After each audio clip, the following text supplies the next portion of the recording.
when Mexico joined NAFTA. The country wanted to modernize, but just what would come after?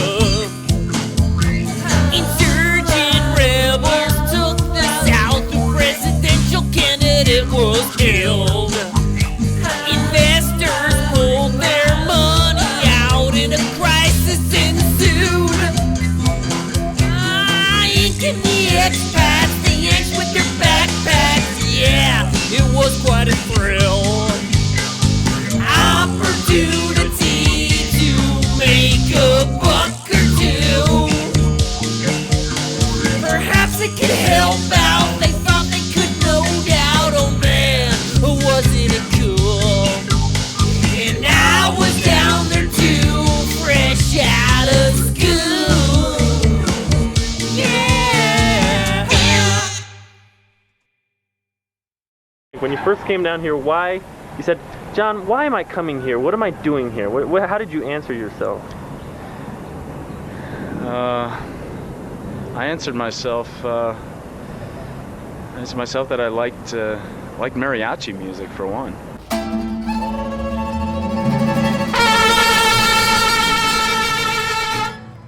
So just how did I end up here? Like many college students, I spent my fair share of time hanging out in a dorm room listening to music and worrying about the future. Though honestly, at that point in my life, mariachi music wasn't even on my radar. As my days at Brown were coming to an end, I felt I had to come up with some sort of game plan. When my scholarship proposal to become the Alan Lomax of the post-Soviet republics fell through, I started to panic. Being from Poughkeepsie, New York, I decided to play the IBM card and wrote a letter to Thomas Watson Jr. to see if he could get me placed with the company in Russia. Yes, it was the 1990s and people still wrote letters. And yes, the son of the founder of IBM was still alive at that point. Mr. Watson did in fact write me back, but he admitted to not being involved in the company's operations. Then I thought about Mexico, where I'd been for a semester abroad the year prior. I found the American Chamber of Commerce in a book at the library, so once again I sent off a letter into the ethers, and miraculously I got a response back from Amcham's chief economist saying that they might have a job that I might be qualified for. Well, that was good enough for me, so I packed a duffel bag and hopped a plane and went to Mexico. The whole experience was quite exciting at first, watching the country restructure and open up as it prepared to enter NAFTA, only to later go into economic freefall as the currency imploded. Still, economics alone was not enough to fill my cup with joy, so I joined the band Signos y Sombras, and our recent successes seemed to present a possible escape plan for my glide path towards a future in senior management at the Chamber of Commerce. However, as the end of 1996 approached, I started to feel a bit defeated. Our group had been on national television 5 times, and we opened up for Latin America's most popular rock band for a capacity crowd of 10,000 people. Despite all this, we just couldn't get the Mexican record industry to pay us any mind. I mean, how was that even possible? In trying to make sense of it all, I concluded that the rock and roll industry in Mexico was just too small. This was the land of cumbias, rancheros, and mariachis. Mariachis! These guys are the national pride of the country, and they have to pound the pavement down at Garibaldi Plaza just to get a gig. I mean, what possible hope was there for us? At least the band was now getting gigs in more upscale clubs such as Rockstock and Iguana Azul. We had become pretty tight as a group, and I had perfected my on-stage dance moves. More importantly, we finally had more than 2 people coming out to see us, and they seemed to sincerely enjoy themselves.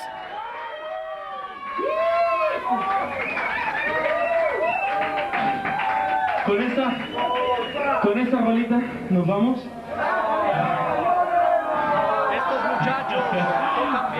Some of them even seemed comfortable enough with us to have a few drinks, wander on the stage, and sing our praises. Unas palabras del abuelo, a ver, abuelo. Te le diriges al auditorio. Señores, hubiera preferido que estuviera Maná aquí con nosotros, ¿verdad? Still, it seemed clear that this was about as far as the band was going to go. So now the question became whether my work at the Amcham had anything else to offer me professionally. Around this time, I was giving a lot of presentations to visiting trade delegations and university groups, which I enjoyed well enough. However, the quantity of work involved in putting out our 3 annual publications continued to be a bit overwhelming. I kept thinking about a birthday card my coworker Joel Russell had once created for me. Who am I in all of this, the biggest city in the world, and where am I going? Poor Cohen, so close to God and so far from New York. What a pity to be such an insignificant part of a brutal machine called Amcham. Getting through the day became a little easier when Robert McDonald, an Australian expat with a wry sense of humor, joined the Chamber of Commerce as the editor of Business Mexico. He and I started taking periodic 2-hour business lunches that generally involved healthy quantities of beer. It made the second half of the day less productive, but certainly much less stressful. Indeed, coworkers understood that if they wanted to ask me for something, their best bet was to do it in the afternoon. Bob and I were also avid coffee drinkers, which was perhaps an even more important liquid for office morale than the beer. Ostensibly, one day, someone left the coffee percolator plugged in all night, which led to the power cable shorting out and melting. Bob and I worked on jerry-rigging the power source to get the unit back online, but ultimately the coffee pot was removed from the office for safety reasons, and moreover, for our own good, they had no intention of replacing it. Up until now, I had been a real Amcham company man, but this act of treachery by upper management had a very negative impact on my attitude. I tried to reason with the powers that be that they should reconsider their safety policies, but when that didn't work, I took to hanging up protest posters in the area where the coffee maker used to be. This one translates as, "Would you like a nice hot cup of coffee? Well, keep on dreaming. They've taken away the third floor's right to have a coffee maker. Formidable challenges, Amcham solutions." These messages eventually morphed into even harsher ones that I produced for my own consumption. I sensed the company understood the gravity of the situation, and they tried to improve things by investing in my future, sending me on several all-expense-paid business trips. I was flown out to Amcham's offices in Guadalajara and Monterrey so as to introduce me to the rest of the organization. I was also sent on a trip to Washington, D.C. to visit various U.S. trade associations to understand what sort of outreach and studies those groups undertook with their membership. Perhaps I could bring back some fresh ideas to the Amcham. Somehow the trip was both extremely exciting and very depressing at the same time. I mean, was my mission in Mexico really just to make the Chamber of Commerce a more modern and effective trade organization? If I looked past the minutia, perhaps there was a larger mission at the Chamber that I might find fulfilling. What about my role in helping the Promise of NAFTA become a reality? Okay, to understand that, we need to rewind things back to when I first considered moving down to Mexico to pursue a job. Before leaving university, I recall having a conversation with my buddy Joshua Brown. He asked me if I had any issues with going down to Mexico to be part of a process that might steal jobs away from the United States. The question absolutely threw me off. I wasn't quite sure what to think. I mean, I understood that some people thought that this was a possibility, but all the economic studies I had seen on the subject of free trade suggested that there would be a net gain of jobs for both countries. I guess I didn't quite grasp at the time that even if there might be more winners from trade in the long run, in the short term, some industries and workers in the US were going to be on the losing side of the equation. What was to become of them? Just why would the US pursue such a long-term and nebulous project as unifying the North American market? To answer that, we need to review US economic history. Hang in there with me. I promise the payoff is gonna be big. Let's go back to the golden age of American capitalism after World War II. From the end of the war to the early 1970s, the US economy boomed and the middle class expanded at an impressive rate. What was behind all that growth? Some analysts point to the GI Bill signed by President Franklin Roosevelt, which provided benefits to returning servicemen, such as tuition payments for college and low-cost home mortgages, which helped propel the boom of the suburbs. Those suburbs were also enabled by the increase in automobile ownership, which in turn was stimulated by the Federal Highway Act implemented during the Eisenhower administration in 1956. Add to all this the conversion of the country from coal to oil, the mechanization of farming, the advent of electronic computers, increased automation in the economy, and the invention of shipping containers. It was a true boom in productivity. But often overlooked is the fact that while much of the world was brought to rubble during World War II, America was left relatively unscathed. Thus, for a time, we were the last manufacturing powerhouse left standing. We were responsible for producing a major portion of the globe's gross domestic product, the whole world's output of goods and services. To appreciate our unique position, consider the 1949 French film Jour de Fête. In it, Francois, an inept mail carrier in a small town, sees his life turned upside down when the fair comes to town, showing a movie about how modern, industrious, and brave postal workers are in the United States. Highlighted are various forms of automation along with modern modes of transportation to deliver mail to remote areas. Compared to the bike that Francois must use to make his deliveries, the US methods appear to be something straight out of the future. While the whole town looks with scorn at Francois's backwards ways, the US postal workers, and metaphorically all of America, are seen as the absolute model of perfection. To paraphrase J. Bradford DeLong's book, Slouching Towards Utopia, for the next couple of decades, for white guys in America, things were about as good as they could get. Of course, this golden age of US capitalism was not going to last forever, and I was born just in time to witness the beginning of the decline in US productivity growth in the 1970s. The major turning point started with the Arab-Israeli War of 1973, which led OPEC to boycott the sale of oil to the United States for its support of Israel. I'm old enough to vaguely remember long lines at gasoline stations that ensued, but the shortage and the tripling of oil prices hit the whole economy, leading to stagnation with high inflation. As cutting back on energy consumption became the main focus of the economy, Japanese manufacturers got a leg up on US car companies by already producing small, fuel-efficient, high-quality vehicles. Japanese government-supported export policies took a further toll on U.S. businesses, hitting steel and electronic industries particularly hard. It's hard to overemphasize the impact the image of the hard-working, efficient Japanese worker was having on the American psyche well into the 1980s. I even suffered personally as Robert Megna, my Spanish teacher at John Jay High School, spent a significant portion of every class telling us how lazy we were and how superior the Japanese students were to us in every way. The Iranian Revolution of 1979, during which employees of the U.S. Embassy in Tehran were taken hostage, disrupted petroleum markets and led to another tripling of oil prices. This pushed inflation into double digits, further squeezing the middle class. Even prior to this event, President Carter had gone on national television to declare that the country was suffering from a crisis in confidence in the future, which was preventing it from finding a way out of its economic woes.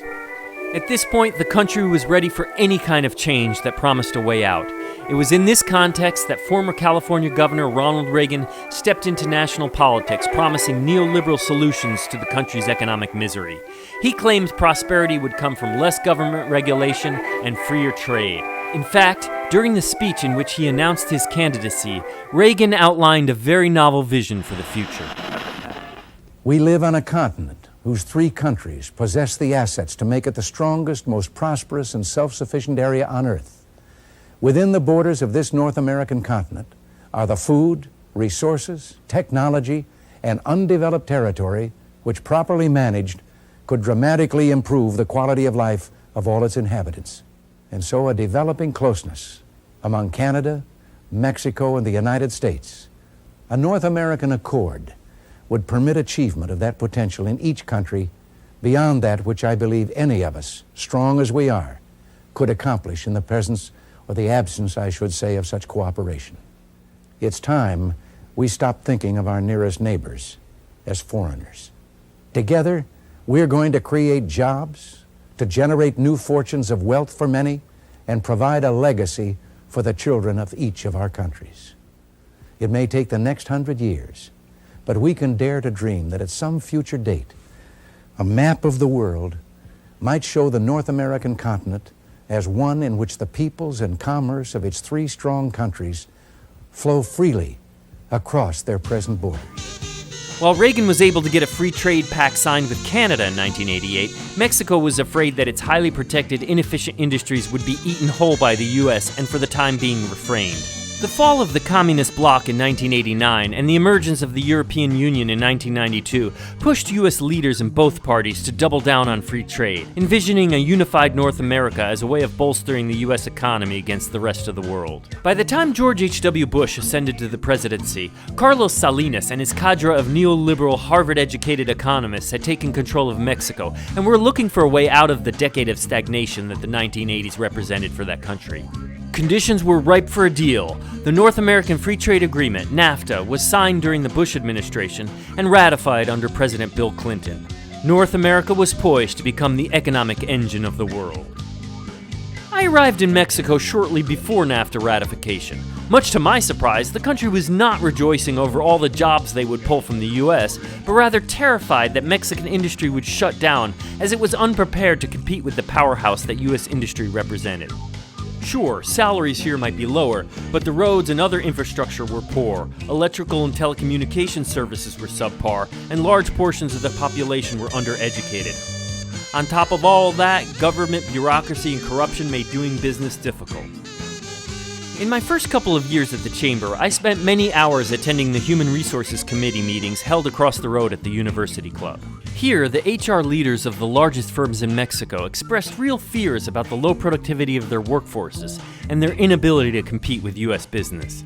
Nonetheless, as the economy opened up, Mexican consumers got a taste of US quality goods and services as US retailers set up shop and began offering their wares. Mexicans liked what they saw and began shedding their years of distrust of the United States. They were jumping into NAFTA with admiration of their northern neighbors and hope for the future. As I saw this, it dawned on me that NAFTA could, in fact, over time, be an economic engine to help boost the whole continent. With a bit of investment in economic modernization, an emerging consumer class in Mexico would surely help the US increase its sales. Moreover, given our shared historic and cultural bonds, and our common commitment to liberal democracy, it seemed possible that together we could shape the economy and trade in a direction that would benefit all our peoples. So just what could I offer to bring about the promise of NAFTA? Sure, I had taken a handful of statistics and economics courses while at Brown. However, I appreciate that I was afforded opportunities in Mexico straight out of school that would not have been available in the US.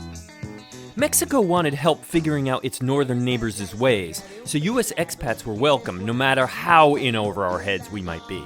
Fortunately for me, the Chamber of Commerce had a chief economist that made all the macroeconomic predictions. This prediction, made just 4 months before the devaluation, ended up only being off by 112%. Anyway, I soon came to realize that she seldom came into the office and was not involved in putting together our annual publications. When someone came to the Amcham for economic advice, they had to talk to me. When the devaluation hit and things started going south, I realized I needed to understand how companies might navigate a liquidity crisis, so I took a course on finances at the University of the Americas. Armed with my new knowledge and taking advantage of the fact that we were already surveying our membership on a multitude of topics, I started asking detailed questions about collection periods, debt ratios, and investment plans. This revealed a lot about how companies were confronting the crisis. Outside of my research at work, to stay informed, I devoured as much information as I could from local newspapers and media. When it came to television, for many years, Jacobo Zabludowski was the most important newsman, reaching a Walter Cronkite-like stature. Working for the Televisa monopoly, he rarely challenged the official government line. Still, when the ruling party's presidential candidate, Luis Donaldo Colosio, was assassinated in 1994, it sent shockwaves throughout society, and it was Zabludowski who provided a fatherly voice of reason that many of us needed. However, my preferred television personality was Sergio Sarmiento, the head of the news division of the recently created Aztec Television. Sarmiento provided an alternative view of the economic and political conditions in Mexico to a mass TV audience in a way they had never seen before.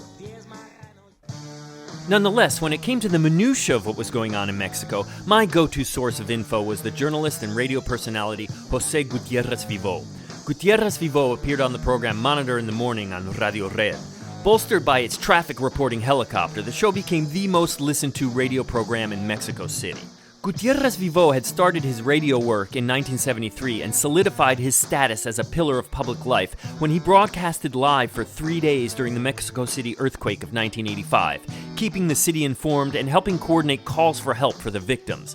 From that moment on, he attained a level of trustworthiness in the public eyes that few others could hope for. Little did I expect, but my work surveying the Amcham membership on their investment plans would bring me face to face with my radio hero. I promise there are no AI shenanigans here. This is one tape I can absolutely vouch for. I've only edited it a bit for brevity. Bienvenido, señor Cohen, gracias. Muy buenos días. Herminio Rebollo, ¿cómo estás? Muy buenos días. Buenos días. Ambos llegaron frotándose las manos porque dicen que hace mucho frío por allá afuera. Tenemos 5 grados, pero acá estamos agradables en el estudio. Bueno, Precisamente Herminio la semana pasada nos comentaba en uno de sus espacios sobre un estudio que hizo la Cámara Americana de Comercio, y los resultados me llamaron muchísimo la atención, al igual que Herminio. A reserva de que el señor Cohen nos dé los detalles, ¿cuál es el esquema general, Herminio? El esquema general es que México, parece mentira, pero está perdiendo terreno, como lo señala el estudio, frente a Brasil, frente a Argentina, frente a Hong Kong, Venezuela, China, incluso, que también es muy atractivo hoy día, y este era lo delicado del documento. Bueno, pues el licenciado Cohen precisamente es el director de programas económicos de la Cámara Americana de Comercio, y quién mejor para que nos explique. Cuando usted menciona está perdiendo competitividad, ¿en qué sentido? Bueno, por las razones que mencionó, hay muchos países que están muy agresivos en la atracción de capitales, tienen organizaciones o comisiones de desarrollo industrial que pueden negociar para atraer inversiones. En fin, México sí seguramente tiene todo un marco legal muy atractivo en cuanto al TLC, pero hay otros países que están haciendo lo mismo. Estamos parte de un proceso de globalización de la inversión. Países como la India iniciaron un proceso de modernización de su economía en el 91. Países también como Brasil iniciaron programas de privatización en el 91. China también está expandiendo los sectores en los cuales permite la inversión. Hace 14 años están trabajando en eso los chinos. Sí, Malasia también son muy agresivos en ese aspecto. Entonces, México tiene el TLC, pero el problema ha sido que con la situación económica, con la recesión que tuvimos, ya perdió la chispa que tenía, ¿no? La inercia, y ya la gente está preocupando en la situación económica, que seguramente es una preocupación importante, pero ya se está perdiendo de la visión de largo plazo, del crecimiento de largo plazo que se tiene que basar en la inversión. ¿Cuáles son los resultados más impactantes? Bueno, hasta la fecha de las 130 empresas encuestadas, el 16% indicó que durante el periodo de 93 a 1996, consideraron a México para un proyecto de inversión directa. Sin embargo, enfocaron el proyecto hacia otro país. Cuando se implementó el TLC en 94, llegaron muchas empresas medianas y pequeñas. Yo creo que es un nicho que tiene México. De hecho, yo personalmente recibí a muchos inversionistas que llegaron, venían para investigar de qué se trata esto, de qué se trata el TLC, si realmente es el negocio que todos dicen que es. Y sí, al principio había mucho interés, pero ya con la caída del peso, con la recesión económica, perdió el interés. O sea, son empresas que no tenían experiencia en negocios internacionales y se asustaron. Entonces, perdimos esa inercia que teníamos, y hasta la fecha no ha habido otro repunte. O sea, ¿siente usted que a raíz de la devaluación, el error de diciembre de 94, hasta la fecha, no se ha vuelto a vivir ese empuje que se tenía de interés por México? No. There you have it, ladies and gentlemen. You have just witnessed the moment in time when it first became clear that the promise of NAFTA was not to be. Just 2 years prior, in 1994, the total production of goods and services in Canada, Mexico, and China were not very different from one another. However, while Mexico had a population of around 90 million people, the figure for China approached 1.2 billion. Multinational corporations salivated over the possibility of gaining a share of the Chinese market. Investment that might have gone to Mexico or other strategic partners flowed into China, pushing its GDP into the stratosphere. By the 2020s, China had become the world's workshop with a total output of around $20 trillion. Our fortunes were now hitched to an autocratic nation that does not share our values and whose leaders seem giddy over the prospect of our eventual decline. China would come to surpass both Mexico and Canada to become the United States' most important trading partner. However, history is not written in stone. Geopolitical tensions with China would flare up, and COVID-19 would expose vulnerabilities in our vital supply chains. China's alignment with Russia and its invasion of Ukraine served as a further wake-up call. Industrial policy would now encourage nearshoring and disentanglement from China. In 2023, Mexico finally surpassed China to become the USA's largest trading partner, suggesting that the promise of NAFTA may still be realized. Yeah!